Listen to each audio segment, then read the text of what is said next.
Hi there, it's me again. My name is Amit Upadhyay and I'm the Regional Director at Oxford International. Thanks for your response to the first two videos in this series that I posted. The views have been increasing and that has been a great motivation for me to record this third video in the series and try and help you with your preparation for English language level test. So I've covered the logistics of the test and I've also covered how to create an account and go about booking your test. I thought I might actually dig deeper and cover the independent components of the test. Today, it's the time for reading section. Now, the reading section in Oxford ELLT is fairly simple. You've got two passages, of 400 to 600 words, so it's not as lengthy as a lot of other tests. It's fairly short, so that you can quickly skim and scan, and you don't really have to browse too much. You don't have to scroll up and down on the computer screen.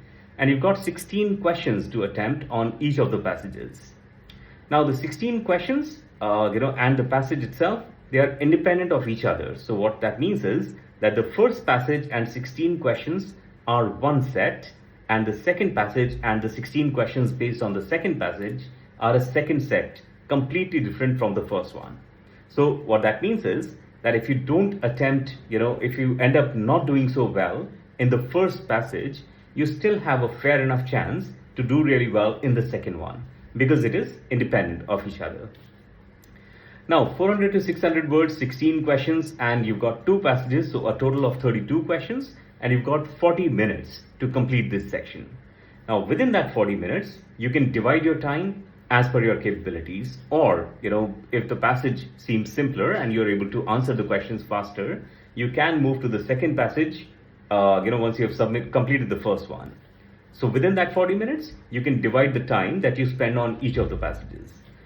Now, the skills that you would need to crack the reading section or score really well are skimming, scanning, right? So you need to be able to skim the passage and get the gist of the passage.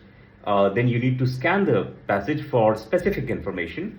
So for example, there is a question that asks for a very specific information that is covered in the passage. You should be able to quickly scan the passage after reading the question and get an answer to that question.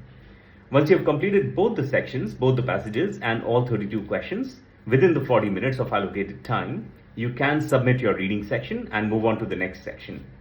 Now, the one recommendation that I have is that this is reading. The only way you can practice reading and the only way you can improve your reading skills is by reading more or practicing more, and read from a variety of channels. Don't just stick to reading newspapers. Within the newspapers also, look for editorial articles. They've got a larger vocabulary coverage. They've got a variety of topics that are covered. Don't just read the news pieces. Also read from magazines, read online, read information that is there on various websites, blogs. There are so many different sources where you can read a lot of information. But reading is mandatory. If you want to really do well, you need to practice reading, and you need to be able to quickly skim and scan the passages, that you're reading for specific information as well as overall gist.